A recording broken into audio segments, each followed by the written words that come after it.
Imagine a dark night when the shadow of death looms over the entire city. The enemy army has breached the walls. Innocent people are being killed. Screams echo everywhere. And suddenly, the earth splits open. A pillar of intense light pierces the sky, and from it emerges a terrifying form, wielding a trident, entwined with serpents, smeared with ashes, eyes blazing with fire. That form annihilates the enemies, and death itself flees in fear. Is this just a story, or did such a miracle truly happen, recorded in the pages of history? Does a God who conquered death truly exist, one who still protects his devotees today?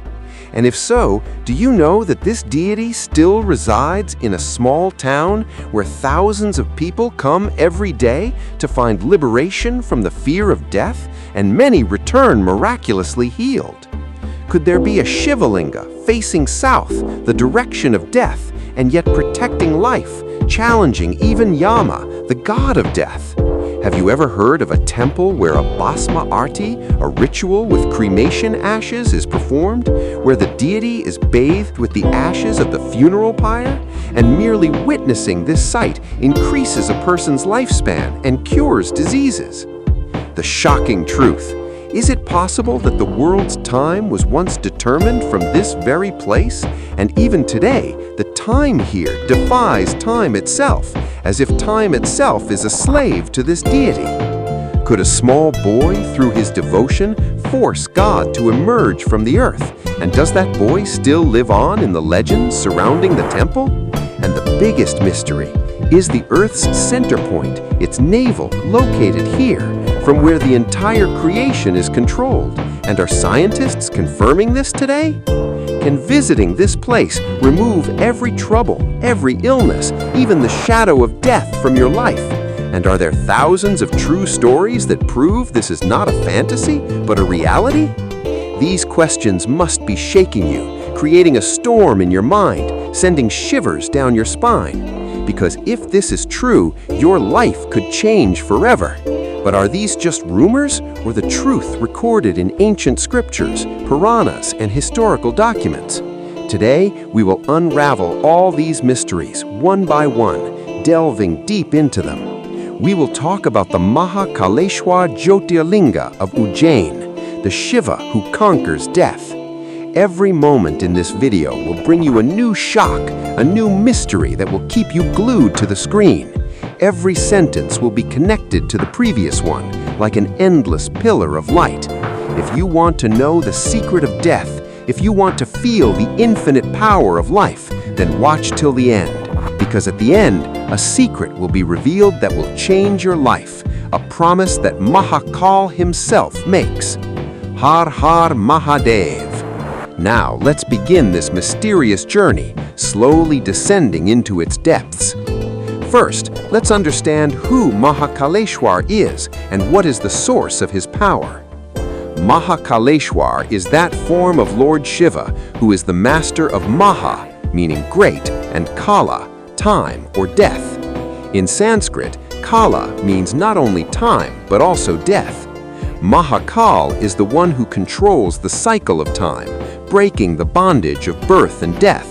He is the Lord of time itself, and therefore protects his devotees from untimely death.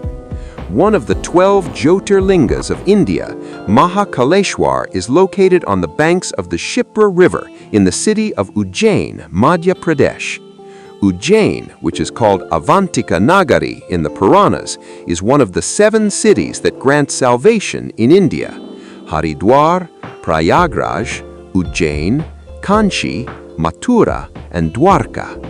Visiting this place washes away all sins and grants liberation. But the most shocking fact: this Jyotirlinga is Swayambhu, meaning it manifested on its own. No human being installed it, neither a king nor a sage.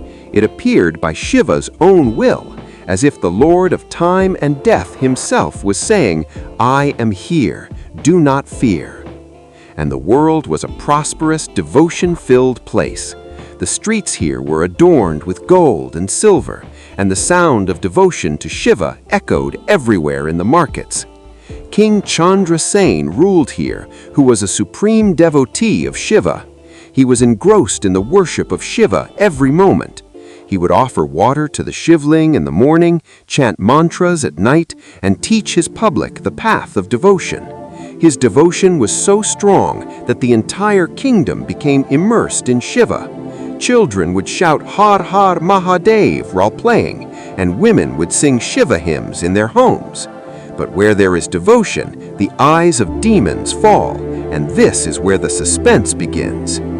One day, a 5-year-old boy named Shrikar sees King Chandrasen performing Shiva worship. A flame of devotion ignites in the boy's heart. He starts worshipping an ordinary stone, considering it a Shivling. He would offer water in the morning, offer flowers, and chant mantras. People called him a fool, tried to stop him, saying, "Child, this is just an ordinary stone." But Shrikar's devotion was unwavering. He worshipped that stone day and night, shedding tears, praying, "O Lord, manifest yourself." Now comes the shocking twist. The neighboring kings conspired to attack Chandrasen's city. They thought that the king, engrossed in devotion, was weak and his army was unprepared. But the real threat was the demon named Dushan. Dushan had a boon from Brahma that he could become invisible, no weapon could touch him, and he wanted to destroy the devotees of Shiva. Dushan's eyes were red, his teeth were poisonous, and his army was filled with demons. Dushan attacked Avantika with his army. Rivers of blood flowed through the city. Innocent people were killed, houses were burnt, temples were destroyed, and the chanting of Vedic hymns ceased. The screams of women and the cries of children combined to turn the city into a hell. King Chandrasen and his guru, Vriddhi, went to the banks of the Shipra river and began to worship Shiva. They knelt and cried out, "O Mahadeva, save your city, believe in our devotion." The young boy Shrikar was also engrossed in his prayers, unaware that the city was burning. Suddenly, lightning flashed in the sky and the wind stopped. The earth trembled and began to crack. A column of intense light emerged, so bright that the enemies were blinded. And from it, Shiva appeared in his Mahakal form. His form was terrifying. The Ganges flowed from his matted hair, his trident gleamed, and the sound of his drum echoed. He began the Tandava dance. Dushan tried to become invisible, but Mahakal's gaze caught him. With one blow, Dushan was reduced to ashes, and his army was destroyed. The entire city was saved. The people fell to their knees, shedding tears. Then, in response to the devotees' prayers, Shiva said, "I will always reside here. I will be present as a self-manifested Jyotirling. Whoever sees me will not be troubled by the fear of death. They will conquer death." Since then, Mahakaleshwar has been here. This story shows that the power of devotion is greater than death itself. What a miracle a young boy performed. But is this just a story? It is recorded in the Puranas, and even today, devotees experience it. For example, even in modern times, people recount how their life-threatening illnesses were cured after visiting Mahakal. Now think, what is the source of this power? Why is Mahakal so powerful? Another secret is hidden in the Puranas, which is directly connected to this story. A dispute arose between Brahma and Vishnu. Who is greater, the creator of the universe or the preserver of the universe? Then Shiva appeared as an infinite pillar of light. The pillar was so tall that its beginning and end were impossible to discern. Brahma went up, Vishnu went down, but both failed. Then Shiva granted the boon of manifesting 12 Jyotirlings: Somnath, Mallikarjuna, Mahakaleshwar, Omkareshwar, Bhima Shankar, Kedarnath, Bhimeshwar, Nageshwar, Triambakeshwar, Vaidyanath, Grishneshwar, and Rameshwar. Mahakaleshwar is one of them, but the most unique because it is self-manifested, Swayambhu. Other lingams are consecrated with mantras, but here the power comes from within, as if a piece of the pillar of light has descended to earth. and its south-facing orientation? The Skanda Purana says that this allows Mahakal to conquer Yamaloka, freeing devotees from the bondage of Yama. And a shocking fact, the Varaha Purana and Bhagavata Purana state that Ujjain is the navel of the earth, the central point. In ancient times, the world's time was determined from Ujjain. The Tropic of Cancer passes through here, and it was considered the basis of the zero meridian. Before the British era, Ujjain was the mean time, not Greenwich. Scientists still believe that Ujjain's latitude is 23.18 degrees, which is close to the Tropic of Cancer. Is this a divine coincidence? Has Mahakal imprisoned time here? This mystery leads us to the temple, where this power resides in every brick. Now let's come to the features of the temple, which will amaze you, and every feature will seem connected to the previous mystery. The temple is three-storied, representing the three worlds, Bhuloka, Bhuvarloka, and Swargaloka. In the innermost sanctum on the ground floor resides the south-facing Mahakaleshwar. His lingam is tall, radiant, and always bathed in water. On the second floor above is Omkareshwar, symbolizing Om, and on the third floor is Nag Chandreshwar.